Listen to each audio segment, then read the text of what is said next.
Game, sung by Edward Meeker, Edison Record.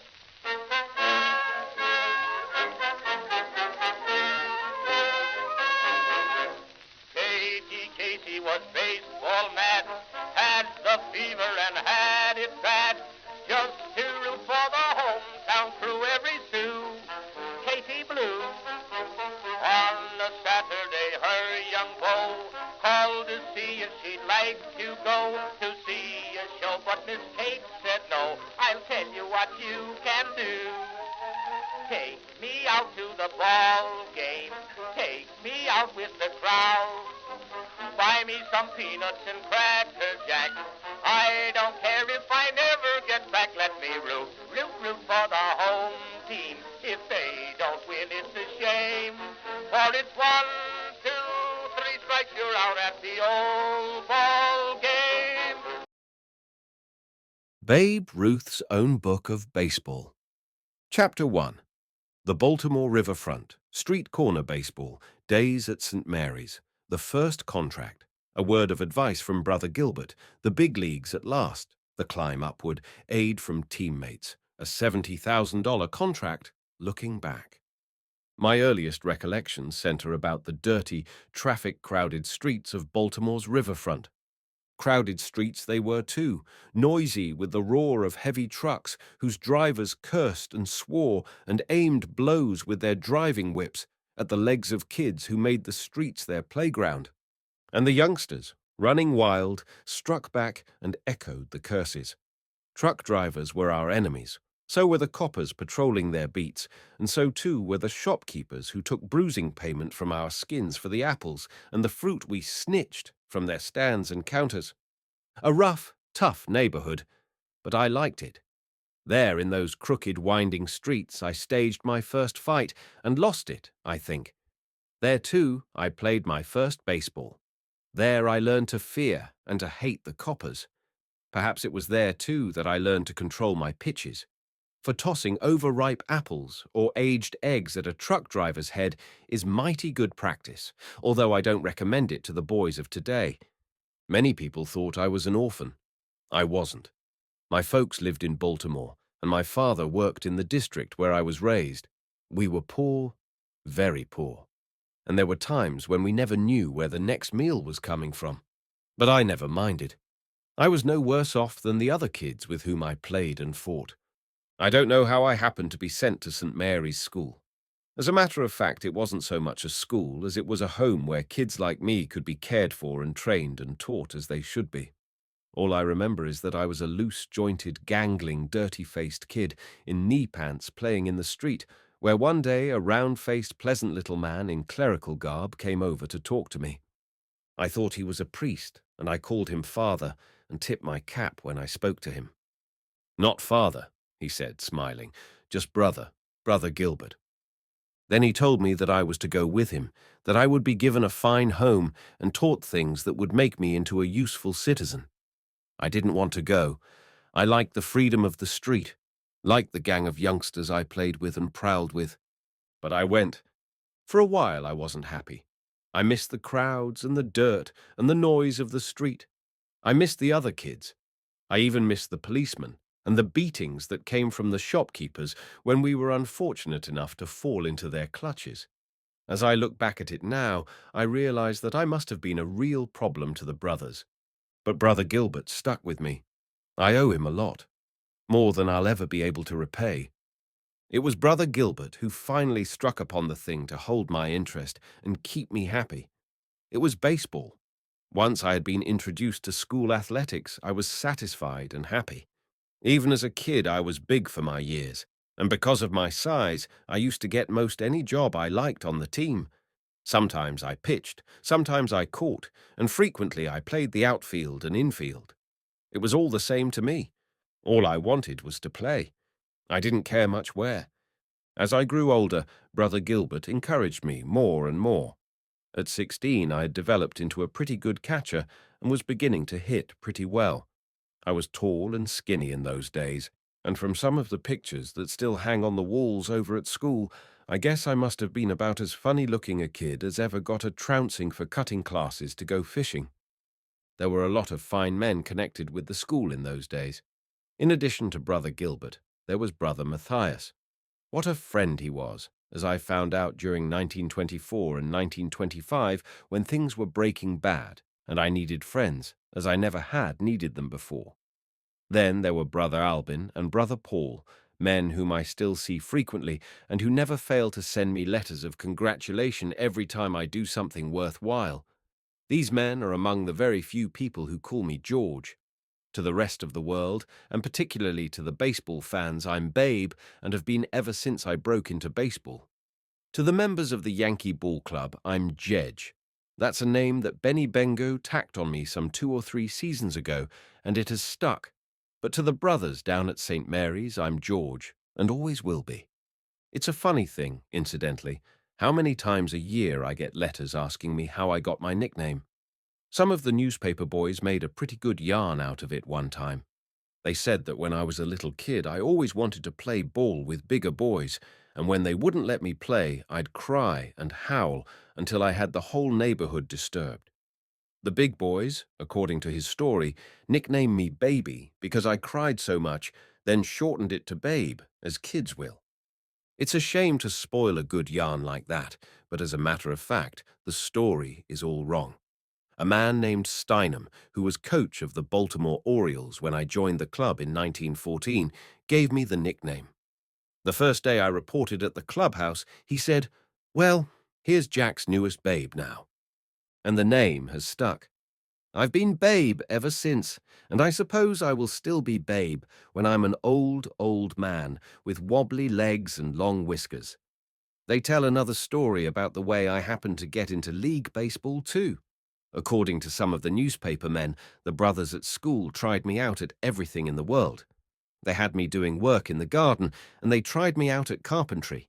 They had me try bookkeeping for a while, and about everything else they could think of, but I couldn't seem to get the hang of any of them. Finally, and don't forget, this is a newspaper yarn and not a confession, Brother Gilbert sent for Jack Dunn, owner and manager of the Baltimore club. Dunn came over, and according to the story, Brother Gilbert got him off to one side and said, "Jack, I've got a young fellow here that I want you to look over. I don't know that he's a ball player, but I'm sure he must be. They say every boy can do something well, and I've tried this youngster at everything else. It must be he's a ball player. True or not, you've got to admit it's a good story. As a matter of fact, Brother Gilbert was responsible for me getting a chance. He used to coach our baseball team, and he liked the way I did things.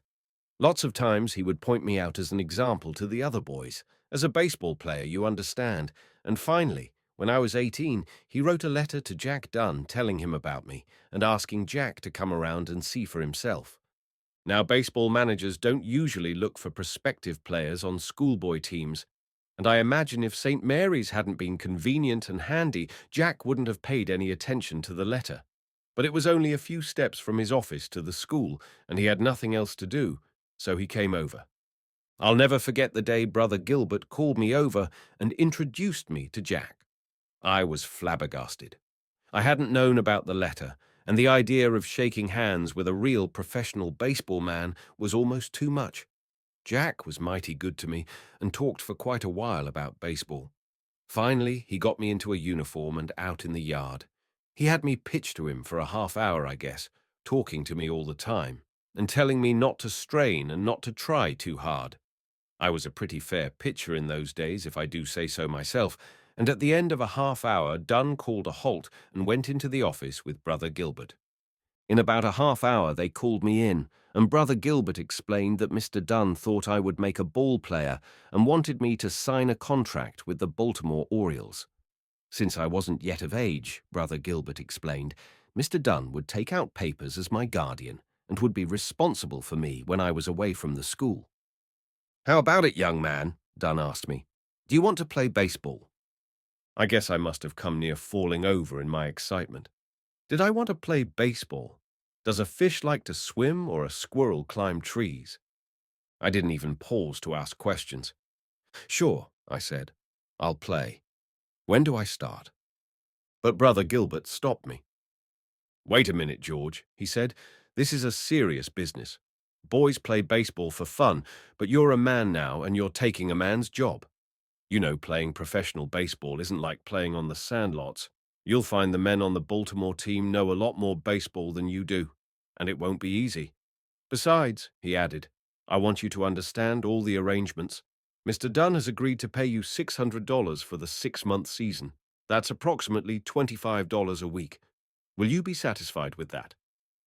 Looking back now, of course, $600 doesn't look like much money.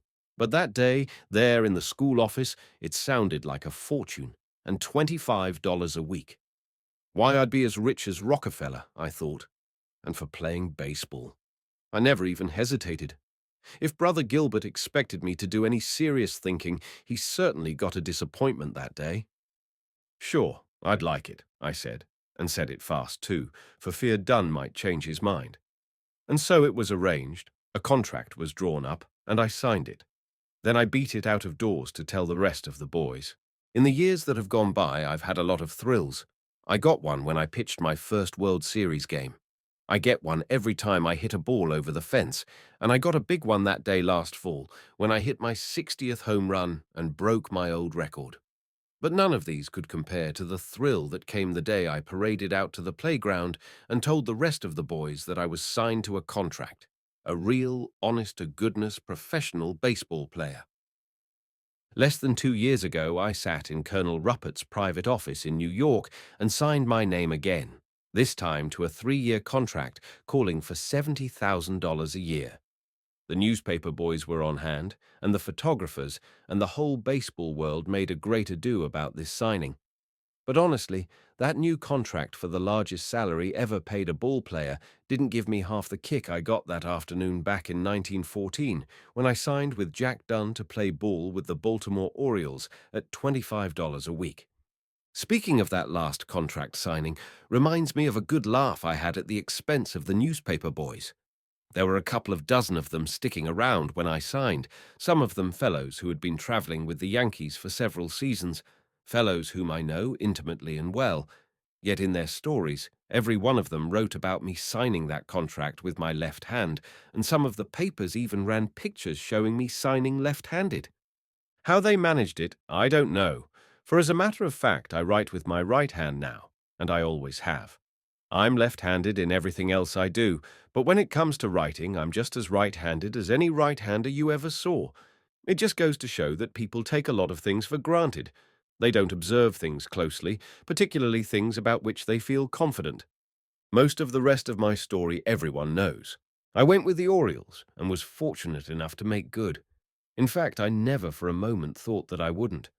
I don't believe I was cocky, and I don't believe I was any fresher than the average rookie who gets a chance to sign a contract, but I was confident.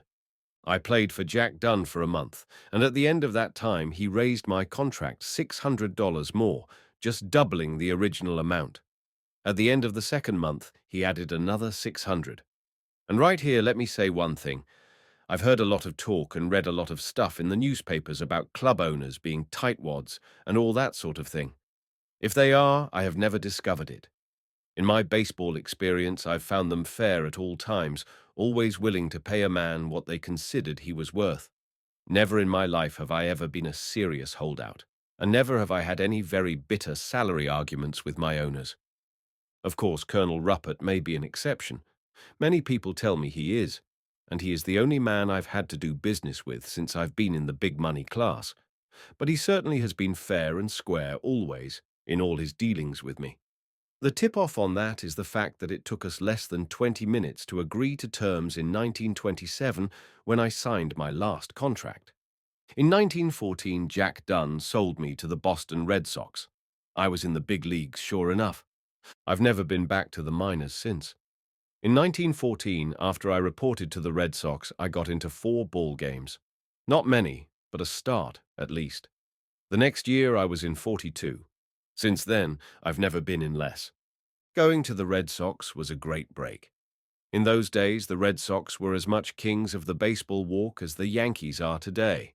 Then, I was on the same club with Bill Carrigan, one of the finest chaps I ever knew, and one of the best coaches of young pitchers there is in the game. With the Red Sox, I really began to learn a little baseball. We had a great pitching staff in those days. Joe Wood, Dutch Leonard, Ernie Shaw, Hugh Bedient, George Foster, what an array that was. And chaps, all of them, who not only know how to pitch themselves, but fellows who could teach others as well. Joe Wood was so good as an instructor, in fact, that he's still at it, coaching baseball up at Yale, where I see him quite often. A young fellow couldn't have been with a better outfit to learn the game. While I didn't realize it at the time, I was learning some real baseball from two other fellows on the club too, learning lessons that were to help me a whole lot later on. These two were Harry Hooper and Tris Speaker. I've always maintained, and I still believe, that Harry Hooper was one of the greatest outfielders who ever lived. As a defensive player, I believe he rated even higher than Tris Speaker, and that's going some. It was from these two that I learned a lot about playing the outfield, and it was their coaching and their example which made it easy for me to switch to the outfield later on when I joined the New York club. In the Red Sox days, I didn't think much of becoming a slugger. I liked to hit. All fellows do. There isn't a man in baseball today who isn't happiest when he's up there at the plate with a stick in his hand. But it was pitching, which took my time in Boston.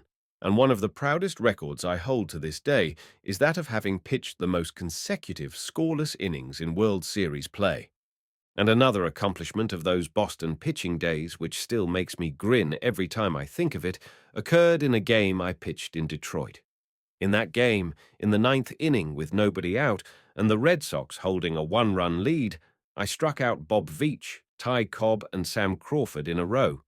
No home run in the world ever brought a greater kick than that. As to my home run hitting, well, I suppose I get 100 letters a season asking me about my first home run. To tell the honest truth, I don't remember exactly when I made it, or who was pitching at the time. I suppose it's all written down in the records somewhere, but I'm honest when I say I don't remember. I know it was sometime in 1915. During my playing days in Boston, I made a lot of friends and liked the place a lot. When I was sold to New York, I left with a great deal of real regret. Even now, when I go back to Boston for a series, it's just like going home.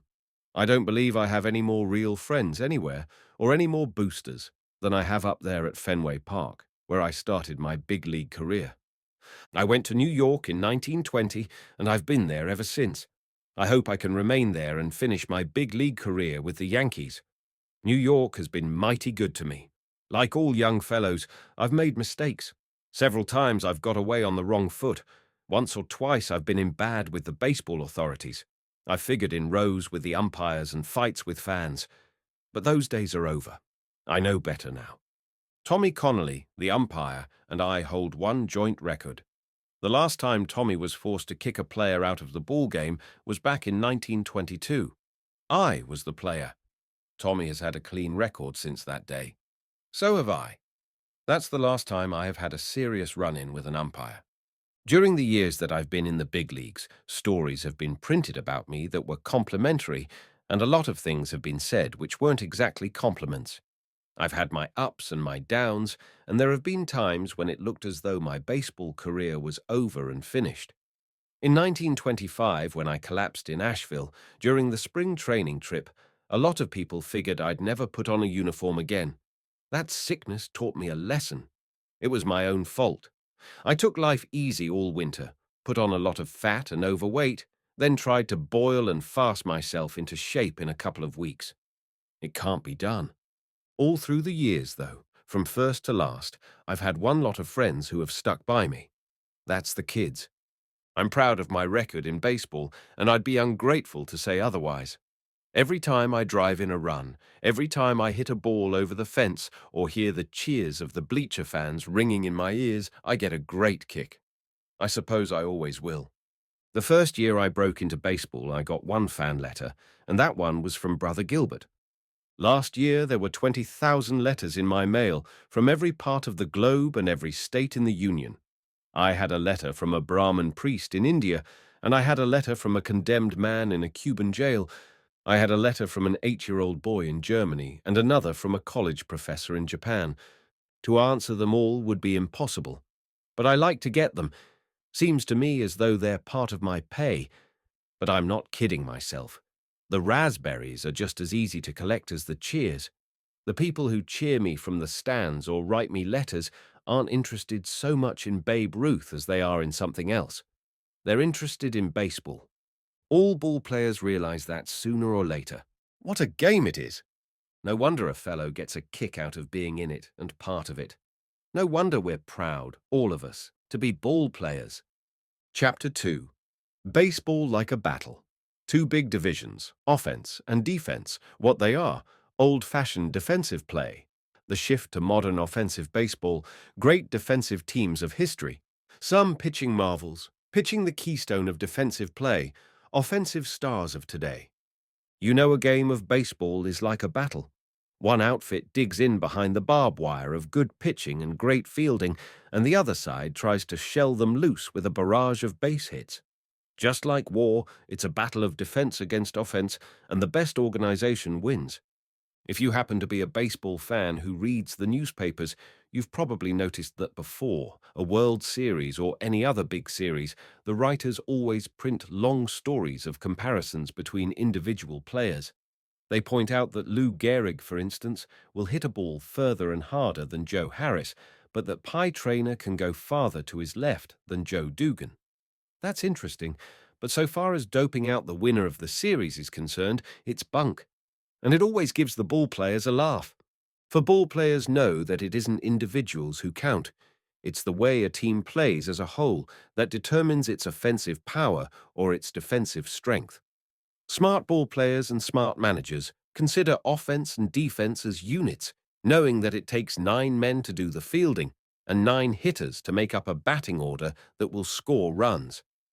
That's where Miller Huggins is a smart guy. Hug doesn't worry about the other fellow, and he won't let his players worry. Before we went into the World Series last fall, the boys were sitting around the clubhouse punching the bag and barbering a little about what we might expect in the series. Shawkey and Shocker and Pennock had been discussing the Pirate hitters and how to pitch to them when Mark Koenig broke into the conversation. Mark is a nervous, high-strung fellow who takes his baseball mighty seriously. "I guess this Wright is quite a whiz," he remarked. "They tell me he can go a lot further after a ball than I can. And Traynor is getting a lot of play, too, at third. I wonder if Joe and I will be able to hold our own with them." Hug overheard him. "Listen," Hug said, and it was one of the smartest remarks I ever heard. "You fellows don't need to worry about the Pirates.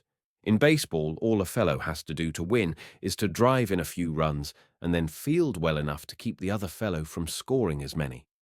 I'm not a darn bit interested in whether Wright is a better shortstop than you are, Mark, or whether Lou or Tony are better men than they have. We've got just 9 men to play the 9 positions.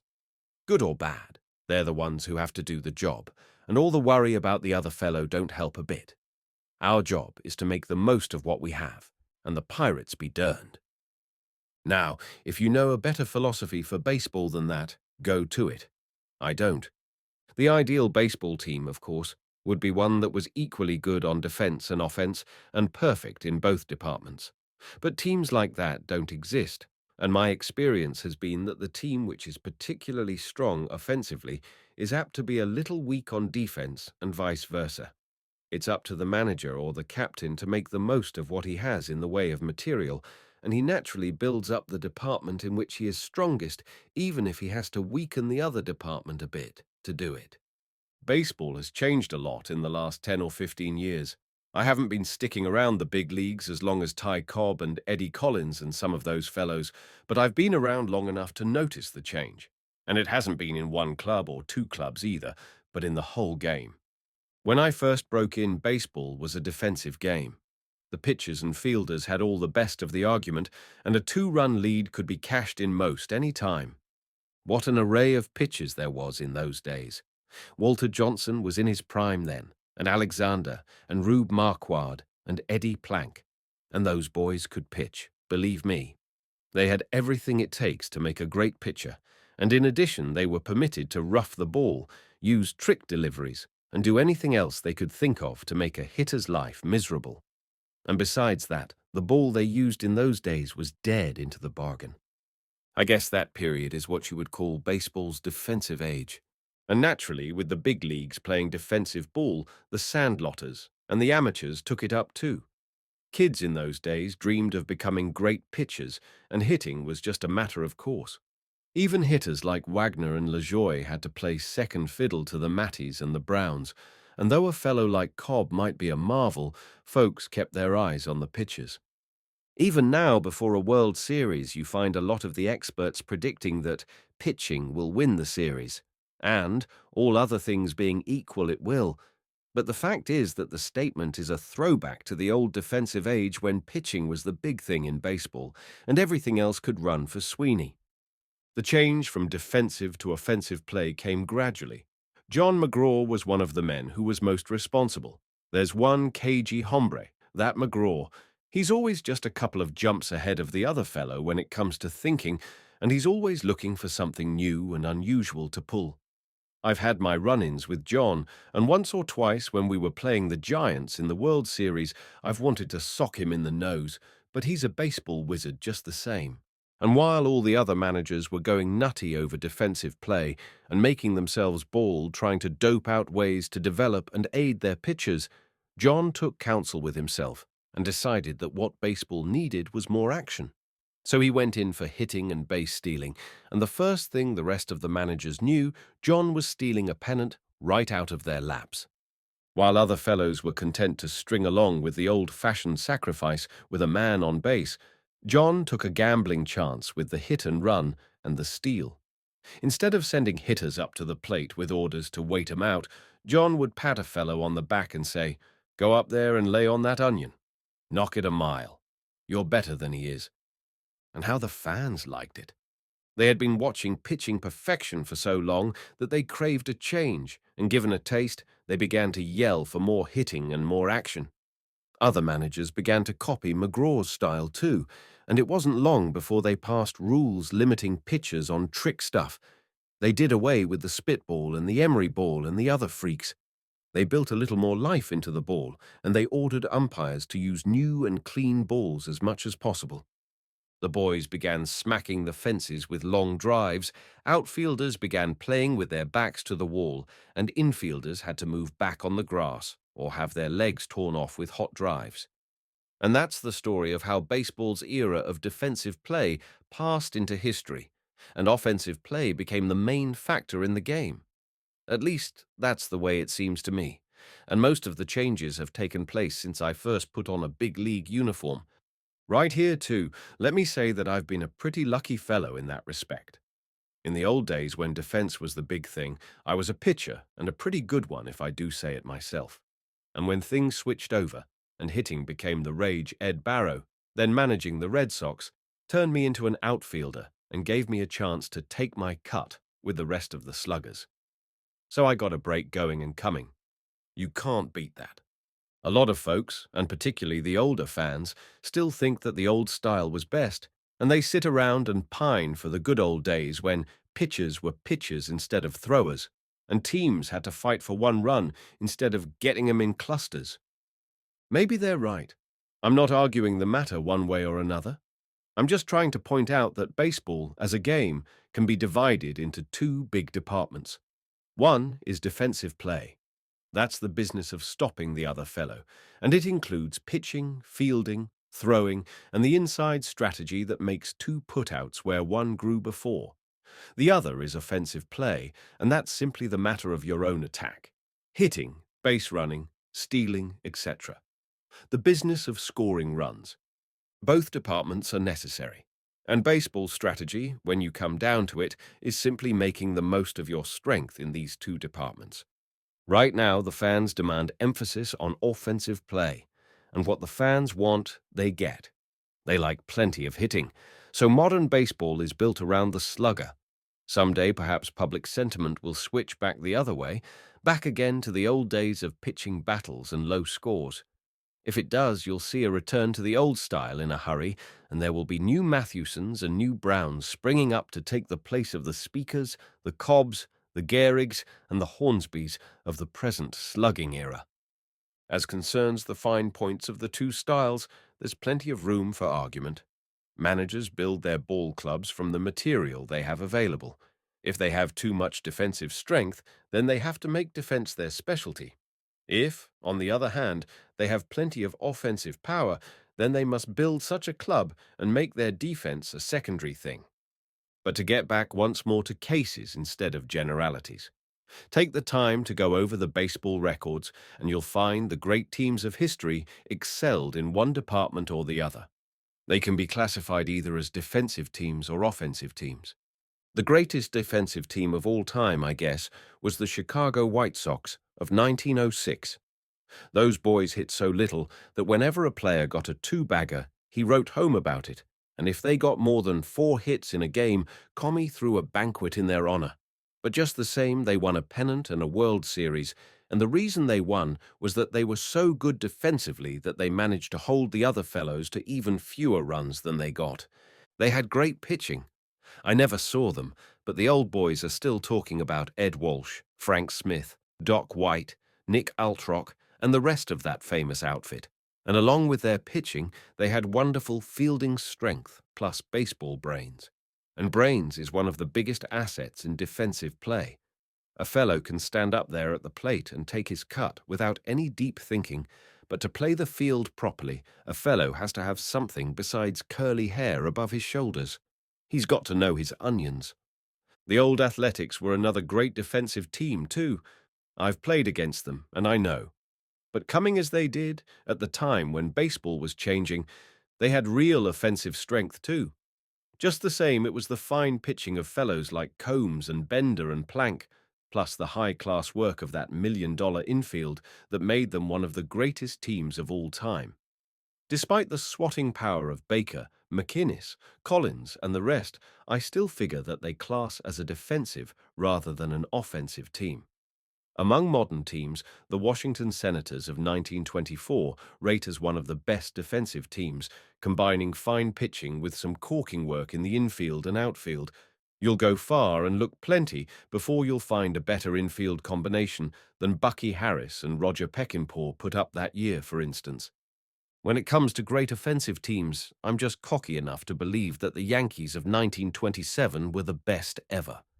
Believe me, that outfit of ours could hit and score runs. The records tell the story, and there are mighty few hitting records that we didn't shatter to bits. Incidentally, there's another place where I've had to argue with my good friend John McGraw.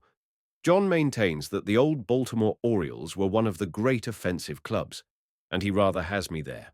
John saw both the Orioles and the 1927 Yankees, while I wasn't taking much interest in baseball at the time the Orioles were good. Under the circumstances, I'll have to take his word for it. But I'll never admit that the Orioles packed a greater wallop than the Yankees last year. I don't think it's possible. The Detroit Tigers, winners of the American League pennant in 1907, 1908, and 1909, were a great offensive club. They had Cobb and Crawford and McIntyre and Jones and Big Schmidt, all of them hitters.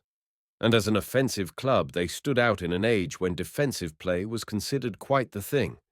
Real hitters, those fellows, and they have proved it during the years that have followed, with the now bald Tyrus still able to stand up there at the plate and hit with the best of them, despite the weight of more than 22 years of baseball activity.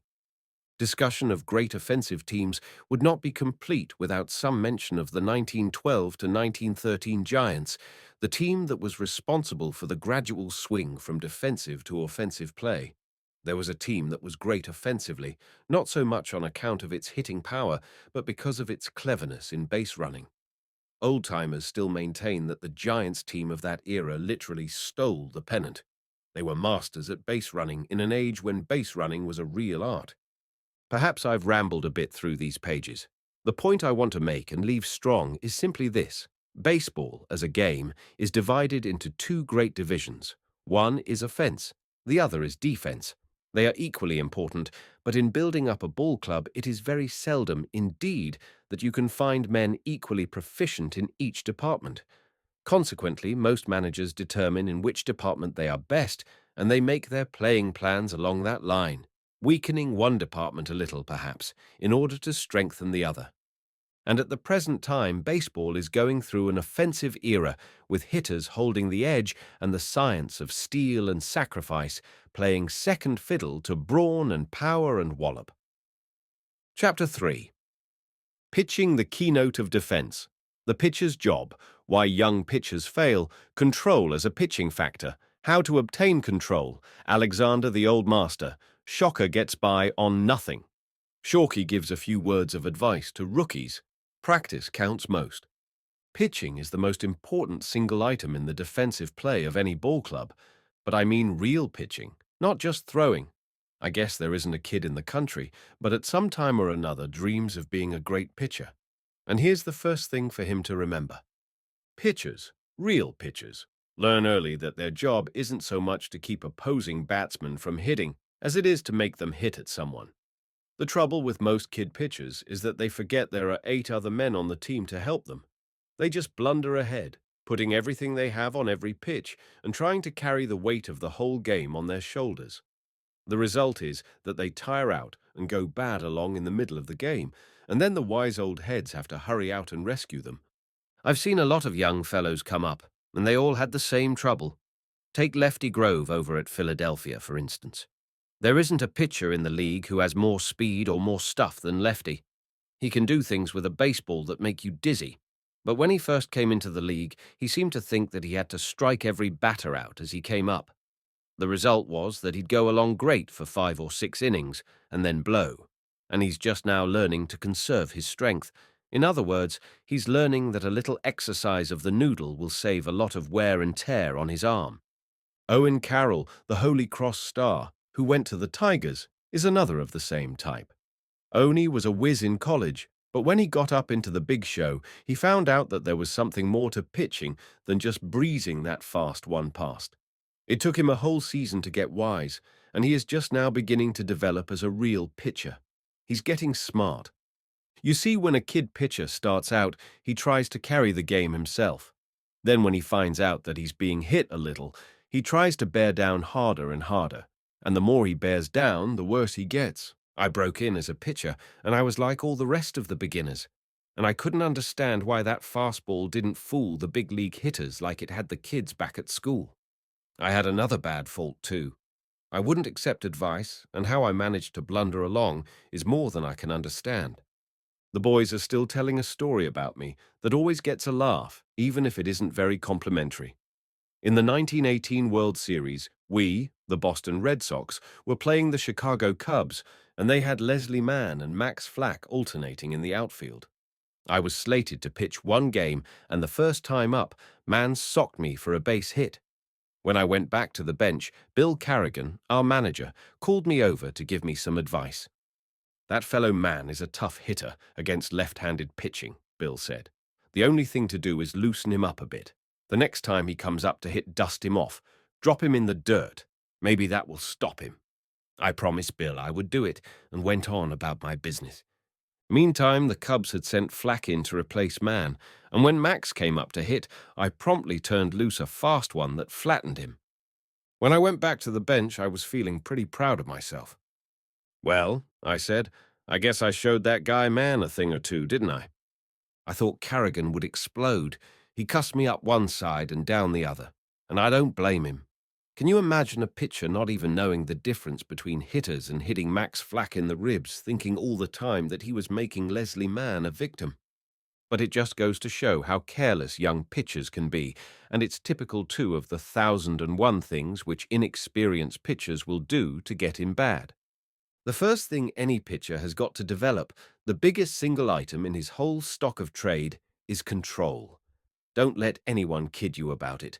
The curve and the fast one are important. The change of pace and the other trick deliveries are great, but they're not worth a plugged nickel unless you have control to go with them.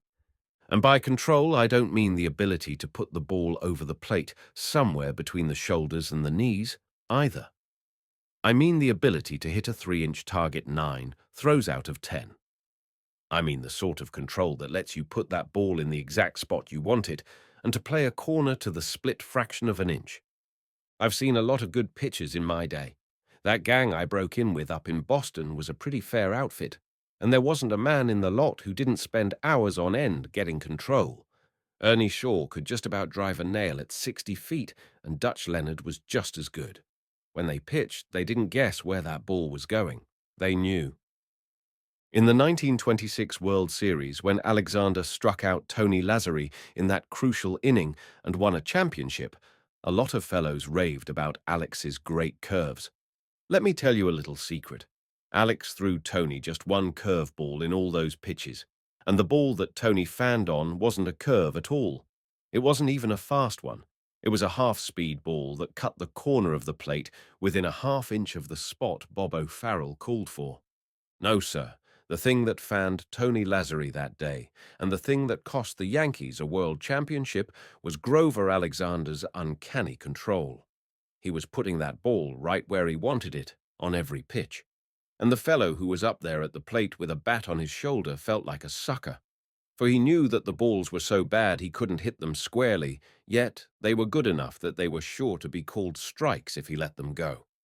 I know, I stood up there, and I felt like a sucker along with the rest of the boys. Of course, there aren't many pitchers who have the control that Alex has. Alex is a tall, loose-jointed, easygoing chap who refuses to become excited. Just to see old Pete out there on the mound with that cocky little undersized cap pulled down over one ear, chewing away at his tobacco and pitching baseballs as easy as pitching hay is enough to take the heart out of a fellow. I've got a hunch that if Alex suddenly found himself on the moon, he'd just grin, pull his cap over his ear, and keep on chewing. He's that kind of a chap. Nothing rattles him. Urban Shocker is another one who makes good control take the place of a lot of other things. Shocker is a mighty smart hombre out there on the mound, believe me. Time was when he used to have a good assortment of stuff too, but now, as he gets older, he's losing a lot of the swift. And his hook doesn't break anymore, it just bends a little. But Shocker has got two things that most amateur pitchers lack. He has control, and he's got a lot of knowledge up there under that old baseball cap of his. And the two get him over many a rough, tough spot, believe me. As I said, the first thing any pitcher has to get to become something besides a thrower is control. And there's just one way to get it. That's by constant practice. Someday, when you're out at the ballpark during fielding practice, watch the pitchers warming up. You'll see them all out there playing toss, old-timers and youngsters alike. But if you watch closely, you'll see one big difference.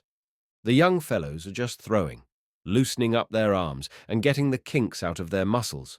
But the old fellows, they're pitching to a target with every ball they throw.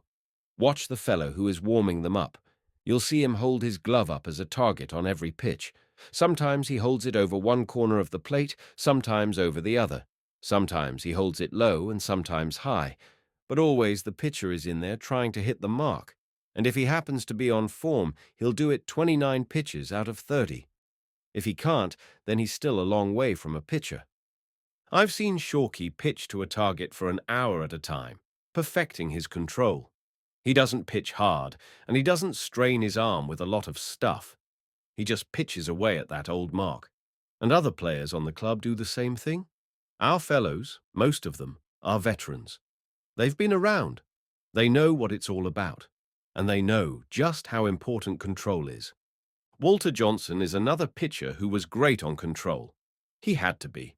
If Walter had been wild with that fast ball of his, a hitter wouldn't have dared to stand up there. It would have been murder. But you never heard fellows complain about hitting against Walter. You might not be able to see them, and he might make you look like a sucker when he sent that fast ball whizzing past your shoulders like a bullet. But always you could dig in there at the plate, knowing deep in your gizzard that whatever else happened, he wouldn't bean you. For every time he pitched, he knew right where that ball was going. He had to. If he had been inclined to wildness with all that speed, there isn't a catcher in the business could have caught him. Believe me, the catchers are the fellows who suffer when a pitcher is wild. In one game down south last year, when Hug was trying out his young pitchers, Johnny Grabowski was so bruised and battered that he had to take a 4-day rest. Those kids had him diving in the dirt and jumping in the air. They had him running to the right and hopping to left, and when the game was finished, he had big blue bruises up and down both shins, on his arms, and in about every other spot on his anatomy that didn't happen to be covered with pads. Believe me, Johnny is one boy who knows the importance of control all right. Yet some other pitchers, like Matty or Coombs or Herb Pennock, fellows who have a lot more stuff on the ball than any youngster, are what the catchers call rocking chair pitchers, which means that their control is so good that you could sit in a rocking chair and catch them. To be a good pitcher, you've got to have a lot of things. You've got to have a fast ball with a hop. You've got to have a good curve to mix in with the fast one to make it effective. You've got to have a change of pace, for it takes a change of pace to throw a batter off balance and keep him from peppering that curve or fast one against the wall. Then you've got to have pitching knowledge, the sort of knowledge that comes from experience and study and hard work. It takes more than a sturdy pair of shoulders to get by in the big leagues these days. But first, you've got to have control, for that's the A, B, and C in the pitcher's alphabet. The greatest curveball in the world isn't worth a thin dime if you don't know what to do with it. The Swift of Walter Johnson would be worthless to a chap who couldn't get the ball over the plate. Control, that's the system. And control isn't a gift that is born to a man. It's the result of hard work and long hours of practice. And in striving for control, there are these things to remember. First of all, you've got to develop a smooth, easy pitching motion. Overhand, sidearm, or underhand, it doesn't make any difference. The best one is the one that is easiest and most natural. And you can't afford to strain. The moment a pitcher starts to strain, bearing down, we call it in baseball, he becomes wild. The first rule of golf, which says, make your swing easy and natural and don't press, could well be named as the first rule in pitching too. After that one's mastered, there's time enough to start work on the other details of curve and fast one. After all, the whole thing can be summed up in a little story of an incident that happened in training camp 2 years ago. Hug had a lot of young pitchers in camp that year, and he appointed Bob Shorkey as a sort of advisory coach. The kids were all anxious to make good, and the minute Bob would show up, they'd start calling him to watch their curves or take a look at their trick stuff. Bob stood it a while without comment. Finally, he called the gang together. "Now listen, you fellows," he said. "I've looked at curved balls until I'm cock-eyed, and I've watched fast ones until my eyeballs ache. Now you fellows line up there and try throwing at that backstop. After you've learned to hit that, we'll put up a barrel, and maybe in a week or two, some of you will get good enough to throw a ball over the plate. When you get that good, then I'll be glad to talk to you about pitching. Until then, I'm too busy to be bothered." Which may sound a little hard-boiled, but if you were a baseball man, you'd understand. Shorkey wasn't talking through his hat at all. He just knew his onions, that's all. Chapter 4. Studying the batter, Shocker a marvel, his system, Pennock's style of pitching, his pitching rule. Hoyt weighs in with advice, pitching to weakness and strength, playing the comers, mixing them up, Quinn a bluffer, how Hoyt uses his fast one. One day last summer I happened to be standing by the newsstand in the hotel lobby in Detroit when Urban Shocker came along.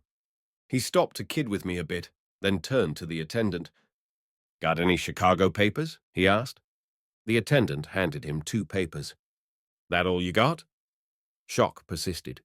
The attendant pulled out 3 or 4 more and finally furnished a complete set of all the morning and evening sheets for the day. Shocker took them, then asked for Cleveland papers as well. He got these too, bought a cigar, and walked toward the elevator with a stack of papers under his arm that would choke a horse.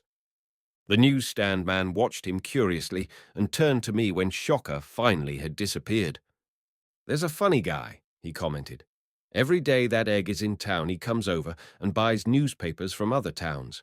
And he doesn't want just one. He wants them all. Wonder what he does with them."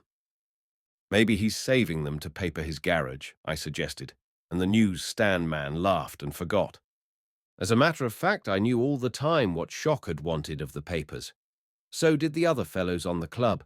Fellows who travel around together on a ball club year after year get to understand each other pretty well. You know each other's little peculiarities too, and after a while you learn to know just about what a chap thinks or does or believes.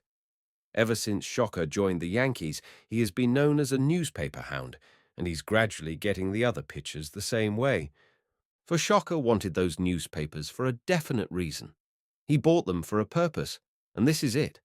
Every one of those papers have sports pages which Shock studies carefully.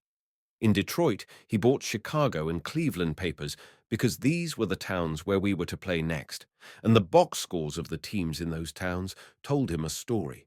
Day after day, he pores over the box scores and newspaper accounts like a school kid over a lesson. He notices which men on the opposing lineup are hitting and which ones are in a slump.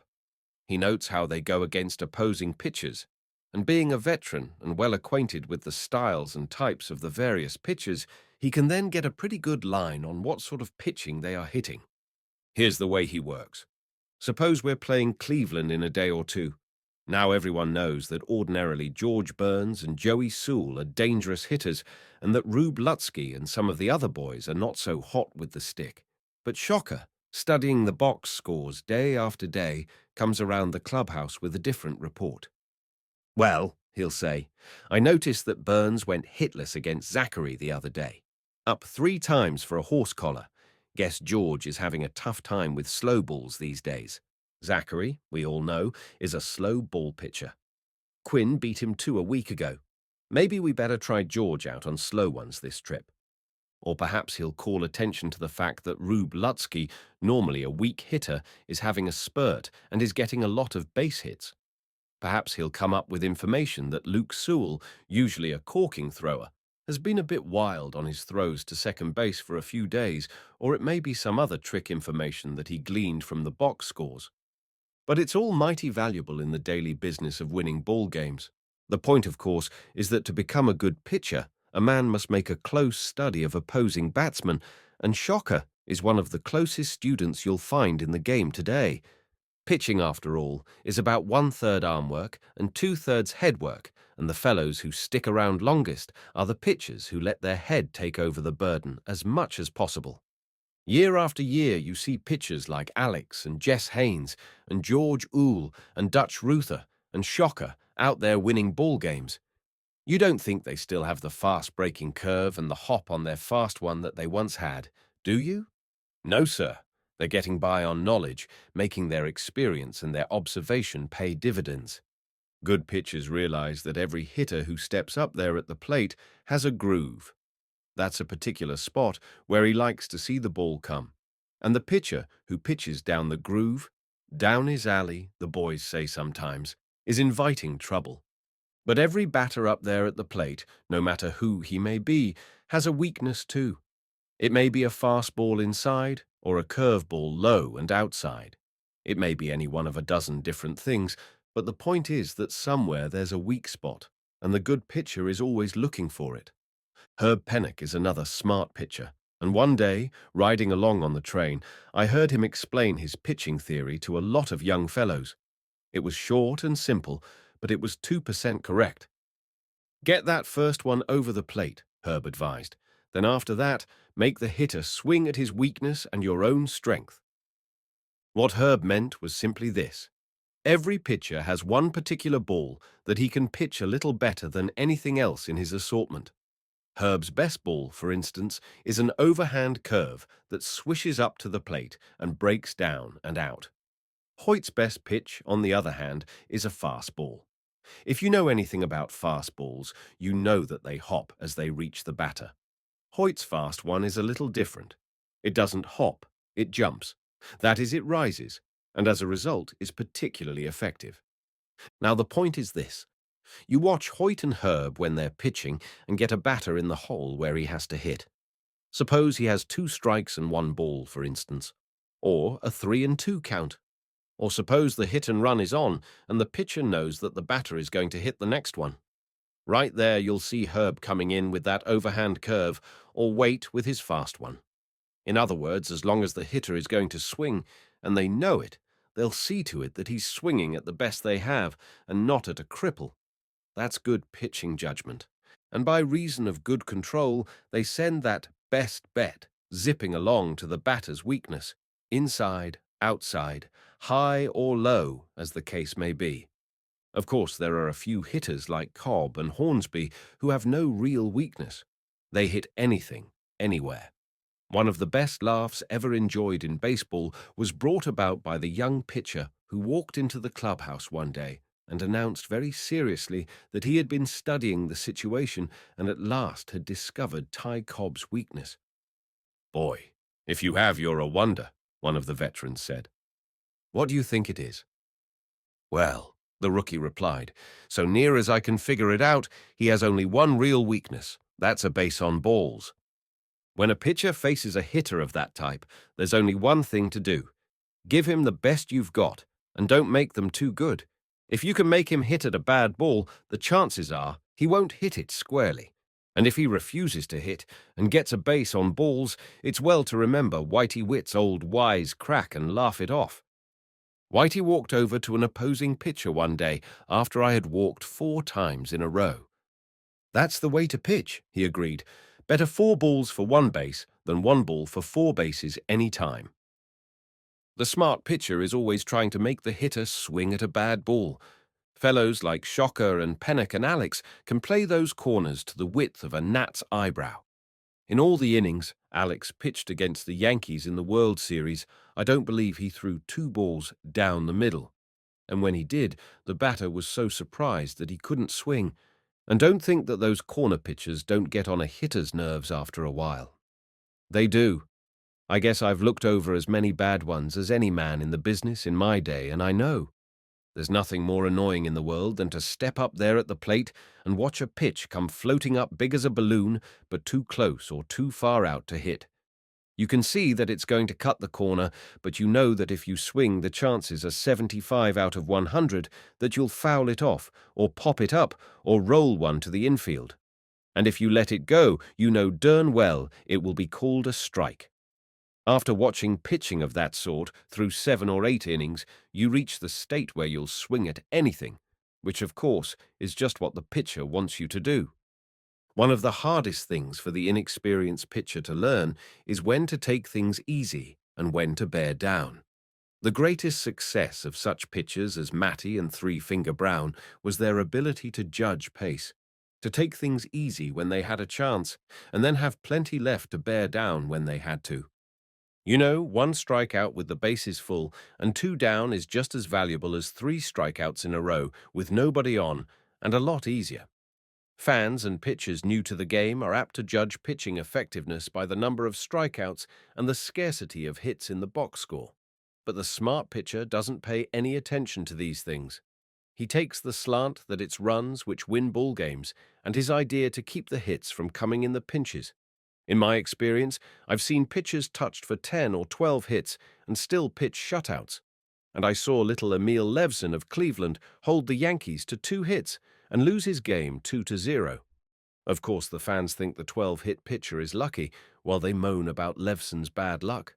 But the facts of the matter are that one pitcher had something when he needed it, and the other fellow failed after some great pitching, simply because he didn't have the strength left to pull out of a pinch. And after you see things like that happen a dozen times a season, you come to the conclusion that good pitching is pitching that prevents runs, regardless of base hits. Another common fault with young pitchers is that they overwork a certain delivery. Perhaps they have a curveball that's particularly good or a fast one. The tendency is to keep using that pitch all the time. And take it from me, if you keep using the same thing long enough, the hitters will get wise, no matter how deceptive the delivery may be. Waite Hoyt has a theory that he advances in all the Yankee confabs.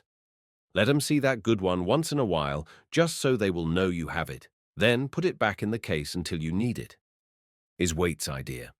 Hoyt, as I said before, is a fast ball pitcher, yet I've seen him go through a whole game and pitch only 8 or 10 fast ones in the entire 9 innings. He simply uses that fast one for bait. He shows it to the hitter now, and then to let him know that the fast one is still there, then he goes ahead with his curve and half-speed stuff. The hitter gets set for a fast one that never comes, and pops out on half-speeders that catch him off balance. Of course, Waite has to use the fast one every now and then to keep them guessing, but it's the other stuff that really does the business. After all, successful pitching is pretty much a matter of keeping the hitter off balance. As long as the man at the plate can't get set, he'll never tear the cover off a ball or break any fences in the outfield. That's the reason a slow ball is so effective. There's nothing about a slow ball to fool anyone. Most of them don't curve, and a lot of them don't even wobble, but they do throw a hitter off stride. When Joe Bush was in form, he was one of the great change of pace pitchers. Joe threw with 4 distinct speeds. He had a fast one, a half-speeder, and a couple of varieties of slow pitches, and all thrown with the same motion. When you'd get set for his fast one, he'd cross you up with a slow one, or if you were looking for the slow one, the chances are the half-speeder or fastball would be on you before you could get your bat around. I've seen a lot of curves and a lot of fast ones. I've looked over a lot of trick deliveries of one sort and another, and I've hit against pitchers who were supposed to have a lot of stuff. But after all those years, I've about decided that control and a change of pace are the biggest assets a pitcher can have, and curveballs be durned. And I do know this. A curveball may bother an ordinary hitter, but if a man is a really good hitter, it's the old change of pace that causes him more trouble than all the freak deliveries in the world. The whole secret of a successful change of pace is motion. Good pitchers throw their fast ones and their slow ones with absolutely the same motion. They have to, for hitters and coaches are constantly on the lookout for some little move that will betray the pitch before it comes. Of all the pitchers in the leagues, I don't know one who has a smoother, easier motion than Sam Jones, now with the Washington Senators. Sam is what we used to call a motion picture pitcher. His delivery is smooth, easy and graceful, and he doesn't vary a bit in anything he throws. Old Jack Quinn of the Athletics is another man who has a delivery that's a pippin. Jack isn't so easy to watch as Sam. He pitches with more jerk and more effort. But as a bluffer, he is in a class by himself. Jack is one of the few remaining spitball pitchers, and he bluffs that spitter on every pitch. Yet he doesn't actually throw it once in 6 times. Simply goes through the motions and then crosses up the hitter with something entirely different. But to consider the whole thing briefly, after you've learned control, you've taken the first step toward pitching. Now all you've got to do is develop a curveball, a fast one, and a change of pace. Learn to mix them up to keep the hitter off balance. Perfect a motion that's smooth and easy and deceptive. Study batters until you know their hitting style, their little peculiarities and their weakness and strength. Then, after all that, you're ready to start in on the business of pitching. Chapter 5. The pitching motion. How Zarnaza betrayed his curveball. Ruth's tongue gets him into trouble. Sherry Smith catches runners off first base. Hinky Haynes's experience. Slow ball pitching. Why it is valuable. The type of hitters who are fooled by slow stuff. Experience counts. Fielding aids pitcher. When I hear the boys talking about pitching motions, I always think of Paul Zarnaza, who used to pitch for Washington and the Red Sox. All the time Paul was in the big leagues, he was a cousin of mine. That's what we call pitchers who are easy to hit. Every time he pitched against it, I knew I would get 2 or 3 hits, and so did he. But he never knew why. Now that he's back in the minor leagues again, I can tell the secret. I got hits off Paul because I always knew just what he was going to pitch. Zarnaza had a Walter Johnson motion. That is, he lifted his arms above his head before he delivered the ball. And after I faced him once or twice, I noticed that on his fast ball, he raised his hands far above his head. When he was pitching his curveball, his hands went only as high as his eyes. Naturally, I knew what was coming before he ever threw, and I was all set. Most pitchers have some little habit in pitching that gives them away, and sometimes it takes a long time before they discover what it is and correct it. A lot of them never do. Take Herb Pennock's overhand curveball, for instance. Opposing hitters can always tell from Herb's motion just when that overhand curve is coming. Fortunately for Herb, that particular curve is such a good one that they can't hit it even when he telegraphs it. I had a habit of my own like that in my pitching days, and I never knew it until I had stopped pitching and had started playing the outfield. Then some of the boys tipped me off. It all happened one day when we were riding along through Indiana on a western trip.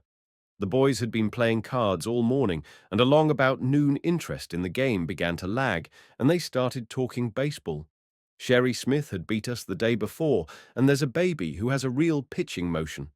Naturally, the boys talked about Sherry, and in the course of the conversation, I started in to kid some of our pitchers. "Why don't you guys get a motion like Sherry's?" I asked Pennock. "Then you'd be real pitchers. There's one fellow who doesn't telegraph everything he throws." Wally Pip laughed. "Listen, big boy," he said, "let me tell you something. You try to kid these other fellows, and you did more telegraphing in your pitching days than any of them. That curve ball of yours was a breeze." And then Wally proceeded to tell me that whenever I pitched a curveball, I stuck my tongue out of the corner of my mouth, a dead giveaway. And everybody in the league knew it except me. Imagine that, a pitcher for 4 or 5 seasons, and still telegraphing a curveball every time I threw one. It just goes to show that a pitcher can never be sure of himself. And I know Wally told me the truth that day, for since I've stopped pitching, I've had a dozen different players tell me the same thing. And one day, just for fun, I tried it out. I did a little pitching before the game, and sure enough, every time I went to pitch a curveball, that tongue came sticking out. Naturally, no one tipped me off until after my pitching days were over. Another place where a pitcher needs a good motion is in holding a runner on first base. And there again is a thing that comes only from practice. Some fellows never get it. I've seen Carl Mays work for a half hour at a time practicing throws to first base and trying to perfect a throw that started the same as his regular pitching motion. Ed Walsh was a wonder at picking men off, and all left-handed pitchers can develop a move pretty easily. That's because as they stand on the rubber, they face naturally toward first and can get the ball over with a flip. The best man I ever saw at picking a man off first base was Sherrod Smith, the old left-hander with Brooklyn and Cleveland. There was one chap it wasn't safe to take a 5-foot lead on. He'd pick you off almost before you knew what happened. Which reminds me of Hinky Haynes and a thing that happened to him. When Hinky came to the Yankees from Penn State College, he had a reputation for speed on the bases, and he deserved it too. He was as fast as any man in the league. So one day in Cleveland, when Sherry was working against us and the game was tight, Hinky was sent in to run for Shang. Hinky trotted down to first base. Charlie O'Leary was coaching, and before play started, Charlie walked over and warned Hinky. "Now watch that guy," he said. "He's tough. He'll pick you off if you take any lead. Don't go more than 3 feet off the bag." Hinky nodded that he understood, and Charlie walked back to the coach's box. It's not more than 2 steps from the bag, but before Charlie reached there, he heard a yell. Between the time he had finished warning Haynes and had walked back to the coach's box, Sherry had nipped Haynes and caught him flat-footed too. That play cost us a ball game, but we all had a laugh on the bench just the same.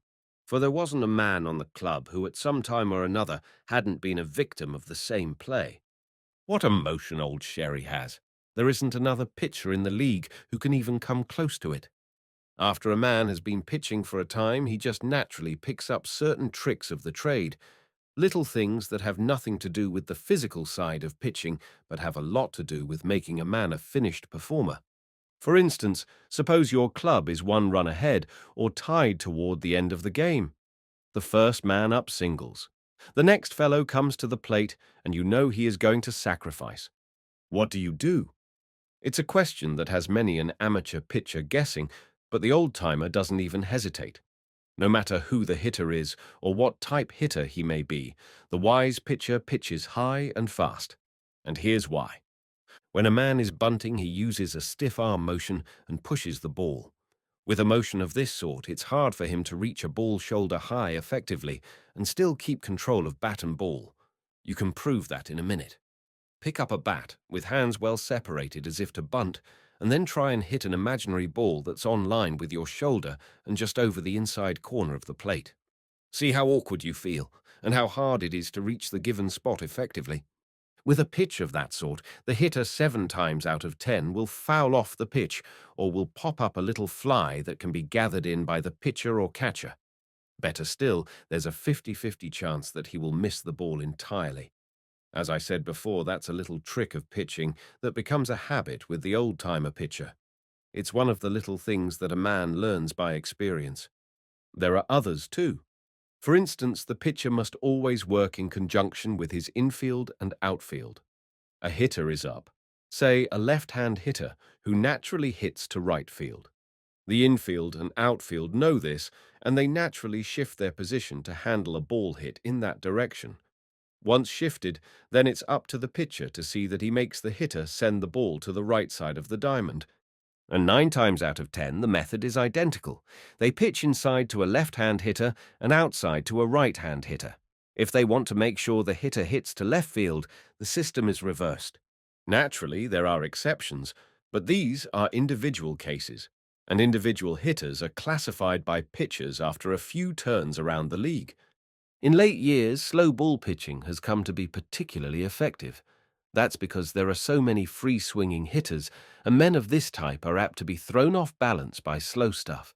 But just the same, the smart, experienced pitcher knows that a certain type of hitters cannot be fooled on slow stuff. Perhaps I can show best what I mean by an actual illustration. Earl Combs, the Yankees center fielder, is a tough man on a slow ball. The pitchers know it, and here's why. Earl, though a left-handed hitter, hits naturally to left field, which means that he swings late on the ball. That is, instead of hitting out in front of the plate, he hits at the back. Naturally, if he has a ball properly timed, it will go to left field. Now suppose you throw him a slow one. What happens? Perhaps he's expecting a fast one and swings for such a pitch. Instead of hitting to left field, the lack of speed on the ball permits his bat to come further through, and he hits to right. But the point is that he isn't fooled by the slow stuff. He hits it anyway. When Earl first came into the league, a lot of the boys tried pitching slow balls to him. But they have quit it now. It's too dangerous. 7 times out of 10, Earl hits that slow one right on a line through the box, and a pitcher has to duck quick or get his head torn off. Back in 1925, when Earl was breaking into the league, he sent 3 pitchers to the hospital in less than a week. He broke Paul Zarnes' ankle, he cracked Joe Bush's knee, and he smacked Tom Zachary on the wrist, and each time it was a slow ball he hit. So far as a hitter of the Combs type is concerned, a pitcher can use slow stuff for only one thing. That is to make him hit to right field, but you can't expect to fool him. With a hitter of my type, for instance, it's quite different. I am a free hitter and I pull the ball. In other words, I swing fast, with a full, free motion and hit the ball out front. Unless I know a slow ball is coming and time my swing accordingly, I miss the slow one simply because my swing is timed to meet the ball out front and I complete my swing at a slow one before the ball ever reaches me. All of which, again, is just one of the tricks of the trade that a pitcher learns by experience. And there are hundreds of other little stunts that are part of the pitching profession. Stunts that can't be taught or explained. They're just little inside pointers that a man must pick up for himself. But they're the things that mark the difference between a good pitcher and an average one, between a veteran and a rookie. Perhaps you've noticed that our really great pitchers are fellows who have been sticking around for several seasons.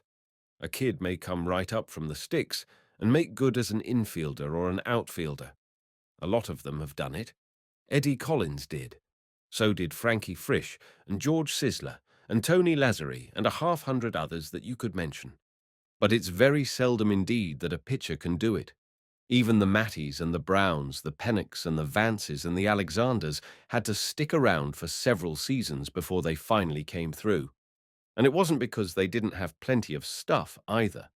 It was simply because half of pitching is learning and practicing these little tricks of the business. Simply because 50% of pitching success is due to pitching knowledge, and these things are learned only through long weeks and months of experience. It's just as Joe Wood used to say when he was in his prime, the best curveball in the world isn't worth a plugged nickel until you learn what to do with it, and most fellows never do learn. That's why there aren't very many good pitchers around loose these days. Another thing that the average kid pitcher overlooks is fielding. And fielding is a mighty important part of a pitcher's business.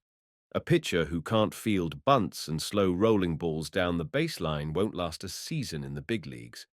Alan Sotheron is an example of that. When Alan came into the American League, he had as much stuff as any pitcher I ever looked at, and for a few weeks he went great. Then one day some smart player tried to bunt on him, and Alan kicked the ball all around the infield trying to pick it up. It wasn't 3 days until every club in the league knew about his weakness, and they proceeded to bunt him right back to the minors. He couldn't field, and 3 times out of 5 when a hitter laid one down that Allen had to handle, he would either kick the ball around until the runner reached first base, or else in his hurry he'd throw to the stands. But I'll say this for Sotheron. He knew his weakness as well as anyone. He went back to the minors, and the night he left, he came around to say goodbye to his buddies. "Listen, you eggs," Allen said, "I'll be back here in a year or 2. And when I do, I'll be able to field a ball." He made good, too. Once he went back to the minors, he started to work on fielding.